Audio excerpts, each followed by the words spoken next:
Vejamos agora como utilizar o método de condensação para resolver sistemas de equações lineares. Ora bem, em que é que consiste o método de condensação na resolução de sistemas? Consiste basicamente no estudo da característica da matriz do nosso sistema. Ora bem, e o que é que diz o método? Diz que se a característica da matriz do nosso sistema for igual à característica daquilo que nós chamamos a matriz completa do sistema, que já vamos ver quem é, o nosso sistema é possível.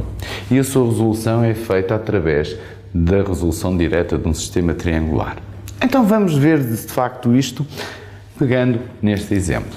Ou seja, imaginem este sistema que nós temos aqui. Reparem, mais uma vez, esse sistema em termos matricial se pode escrever da forma 1, 1, 1, 1, menos 1, 1, menos 1, menos 1, menos 1, vezes a matriz das nossas incógnitas, x1, x2, x3, igual à matriz dos termos independentes, 3, 1, menos 3. Muito bem? Matriz do nosso sistema, a nossa matriz A. Ou seja, nós vamos estudar a característica da nossa matriz A e compará-la com a característica da matriz A barra, a matriz completa do sistema. Então vamos começar por pegar na nossa matriz completa do sistema. Quem é a matriz completa do sistema? Ou seja, quem é A barra? A barra é a matriz que se constrói a partir da nossa matriz do sistema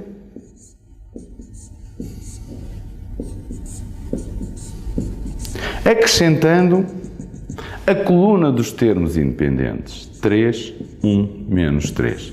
Muito bem? E o que nós vamos fazer é estudar a característica. Se nós vamos estudar a característica, vamos aplicar aqui todas as regras e operações elementares que aprendemos no estudo da característica de uma matriz. Ou seja, basicamente, troca de linhas, multiplicação de uma linha por um número e a substituição de uma linha por outra multiplicada por um número. Reparem que eu falei todas estas operações elementares feitas sobre as linhas, não falei sobre as colunas. E porquê?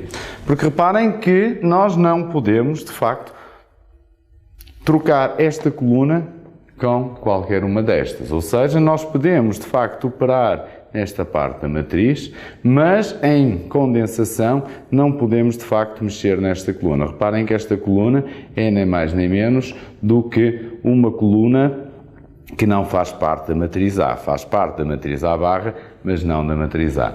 No entanto, podemos trocar as nossas colunas aqui, desde que tenhamos atenção que cada coluna se refere a uma das variáveis, ou seja, esta coluna é da variável x1, esta da x2 e esta da x3. Muito bem, então vamos condensar e vamos tentar estudar a característica da nossa matriz.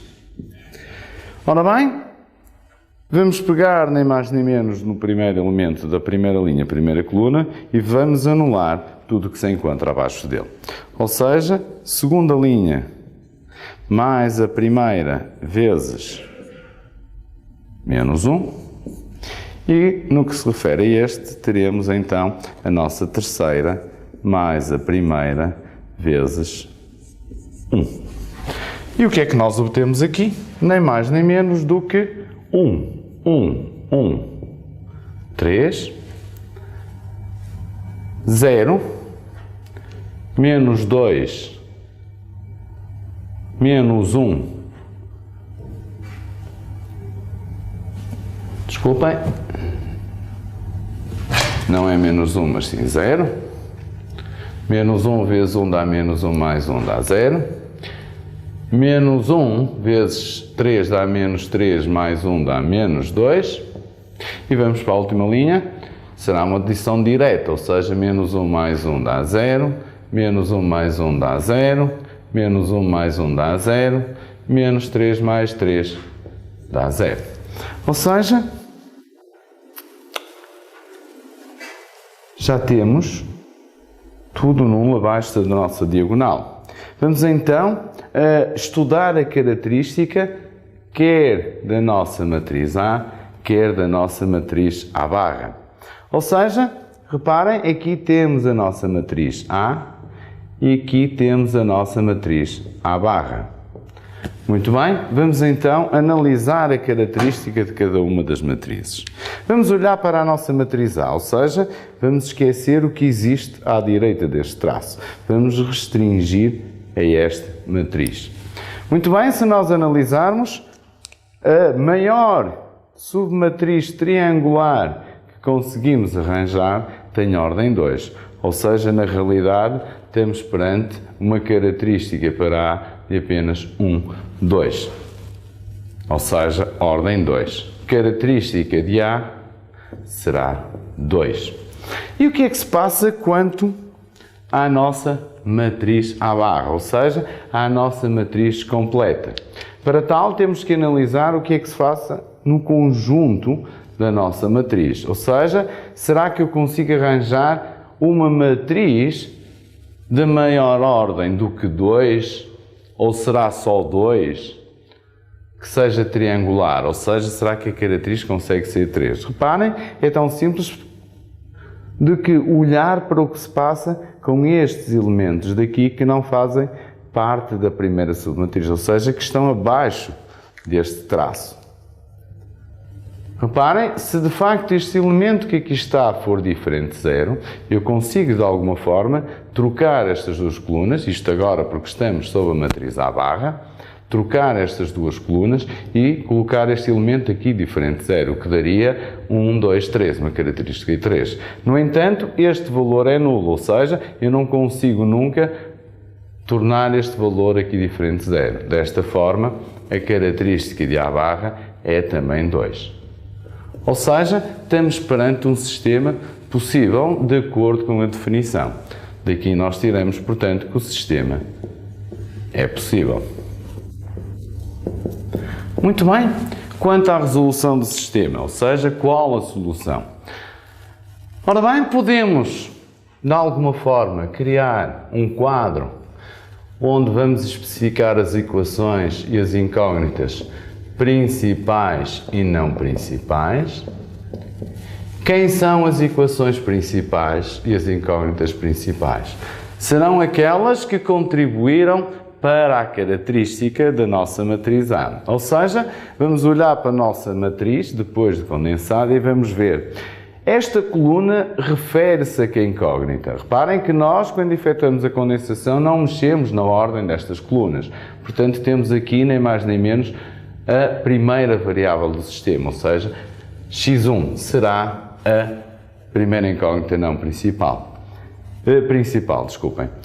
E agora, estes coeficientes, reparem, referem-se à segunda variável. Nós não trocamos ou não mexemos a posição das colunas, portanto, x2 será a outra incógnita não principal.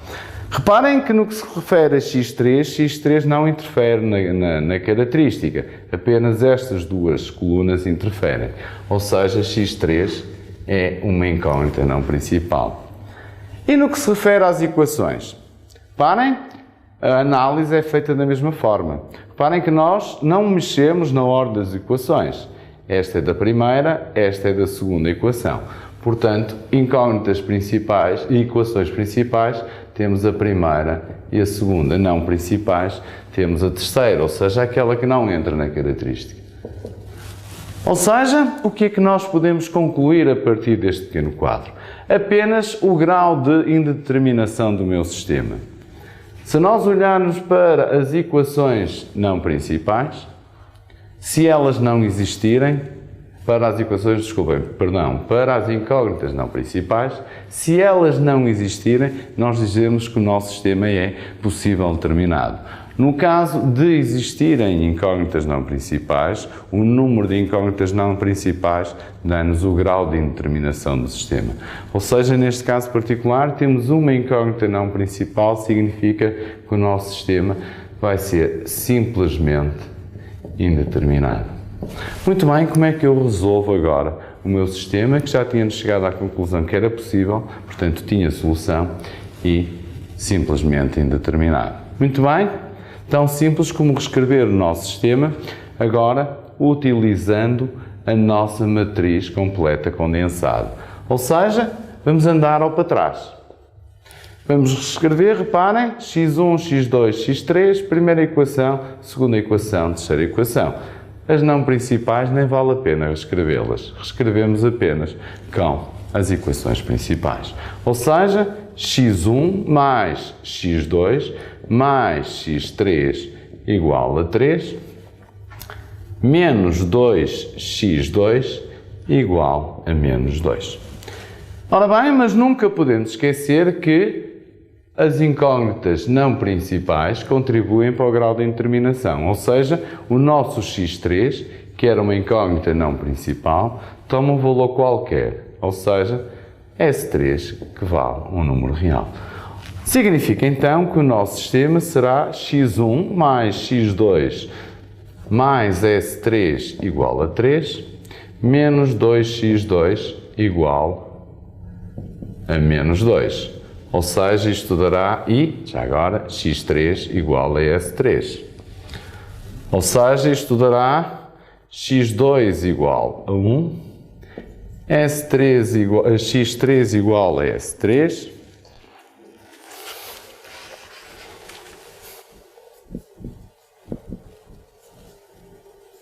e da primeira equação tiramos que x1 será 3 menos S3, 3 menos S3 menos x2, ou seja, menos 1. Simplesmente 2 menos S3.